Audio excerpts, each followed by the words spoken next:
Happy Saturday. Welcome to the Marketing MadMen. Nick Constantino here, and today we have a fun conversation about college sports, one of my favorite things.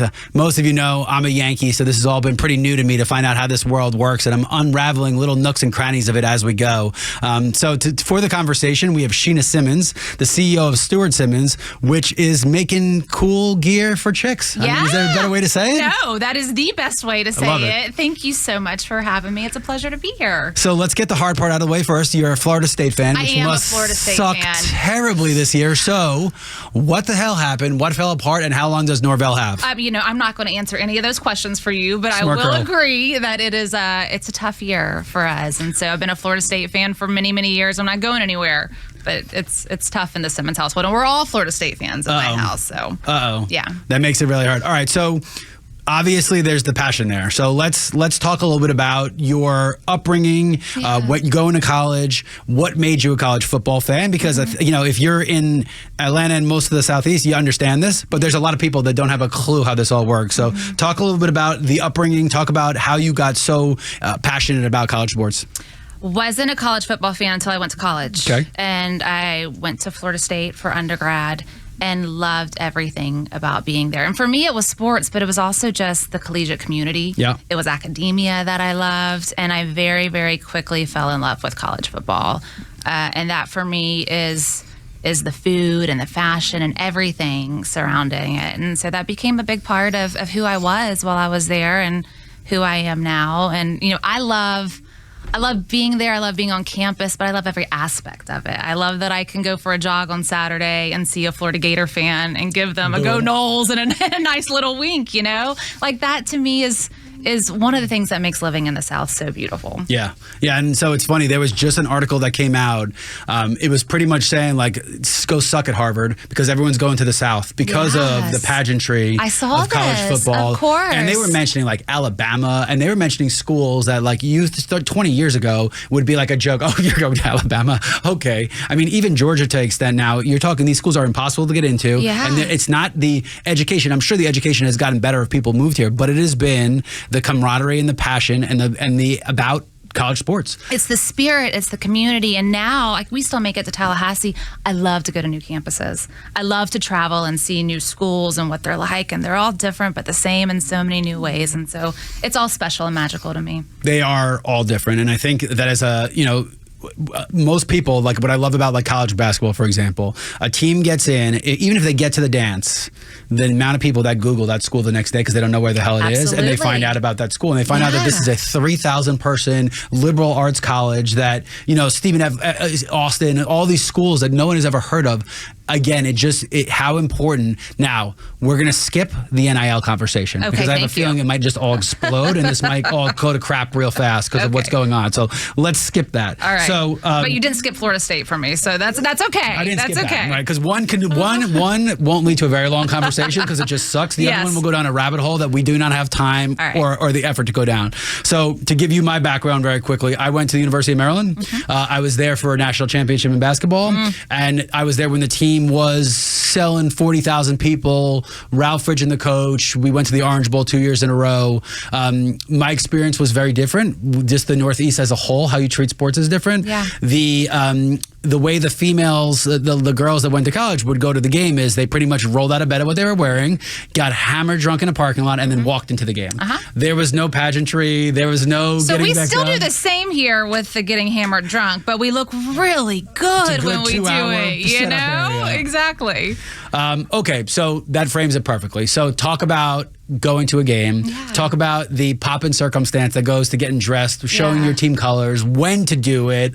Talk about this because, the rules, I don't want to say the rules are different because it sounds like a sexist, wrong thing to say, but the rules are freaking different. The way you go about showing your fandom is going to be different than a Florida State guy who's just I went to Florida State. So talk a little bit about it. And that's really what we do. When we talk about what makes Stewart Simmons different, we're not making t-shirts that you're wearing just around the house on a Tuesday.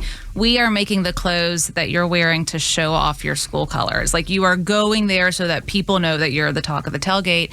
And that for us, of course, that is all about tailgating, and that's getting ready for the big game. But that's also, so many of us, it's not just going, it's having parties at home, it's bringing people together. And, we believe in like, hey, we're going to spend the time and we're going to look really good when we go out and support our team. Yeah. So talk about some of the gear. So look, you know what? Let's take a step back. Yeah. How about talk about how you went to go, why you wanted to start the company.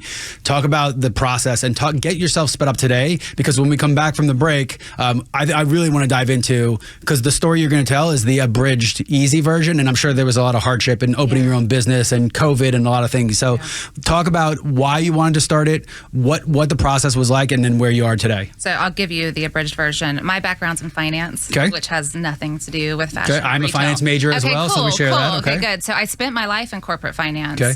And this, going back to Florida State while I was there, loved college football, had trouble even 15, 20 years ago finding what I wanted to wear every Saturday. Yeah.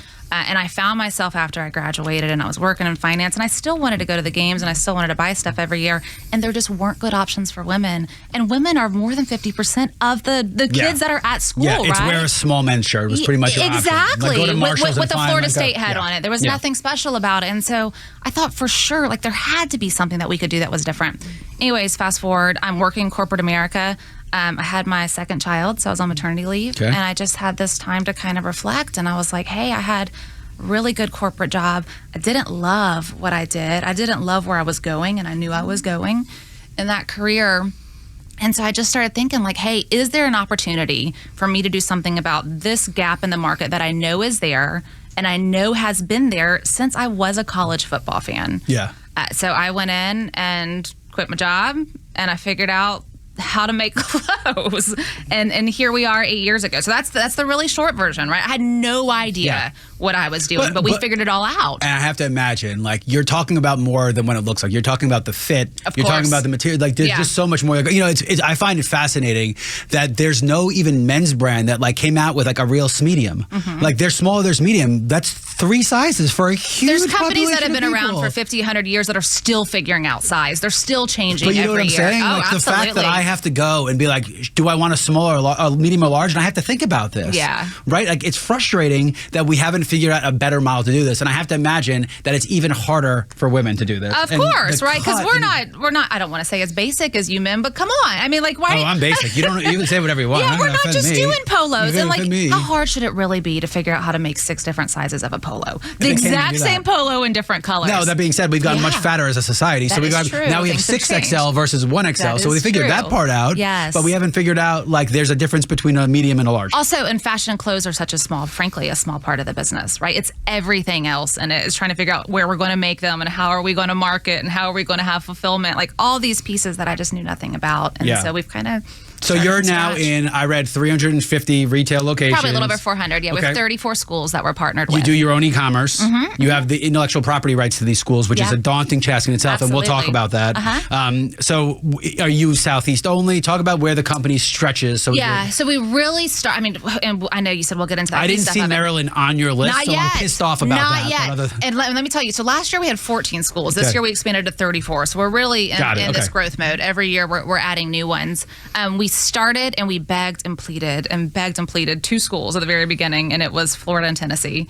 I don't know why they gave us a license still to this day, no idea, but they did. When does that expire? Every year we have to renew it. Okay. So every year they're looking at ourselves So and hopefully saying, Florida State's cheaper this year. That's a good thing. Yeah, I know. I wish that was the way it worked. That's a good but thing. every year they're reevaluating us and saying, do you deserve to continue selling our stuff? So anyways, we started with those 2, and then we kind of we continued with the SEC and ACC, and then this year was our first year moving into the Big Ten and kind of, and expanding into those. And so what we know and do really, really well is kind of this SEC market. Yeah. And we're starting to learn about new markets and how we have to change our products to go to Wisconsin or Michigan State. Just the freaking weather. Of course. You're talking in September here. Yeah. You could be 95 degrees on concrete burning, and you could be in Minnesota and there could be a snowstorm. Yeah, and as you mentioned earlier, what some people wear, just plain get out of bed and go, is very, very different than another school. What people wear at Florida and Florida State, even though they're relatively close, it's 2 very different ballparks. Yeah. And that is actually what I enjoy the most about college campuses, is how you can be a mile away from each other and be such a different place. And for me, like, the great example here is Georgia Tech and Georgia State. I mean, you are a mile away from other campus. You could not be further from what the representation of the population is than those two schools. So I think that's a great point. All right, so you're in school, so you have the e-commerce site. So talk a little bit about that. So talk about, you go on, and I see them all listed out. They're on models. People can buy it from there. What percentage of your business is that versus retail? We're about 85% of the business done through retailers, 15% through e-com. And that's Do you like it better that way? I like having both, if I'm being honest with you, and we need both of them. I really wanted to create and focus on e-commerce when I started the brand because I wanted a game day brand. And for me, there weren't any real women's brands that were doing that. Now, if you're going to go buy gear, you're probably going to go to Nike or something along those lines. But for women, they would just walk into a bookstore and grab a shirt, and they had no idea who made it. Yeah. And so I really wanted to change that. I wanted people to come to Stewart Simmons, and like, even if they're not coming to our store, to be able to walk into a bookstore and say, hey, do you carry it?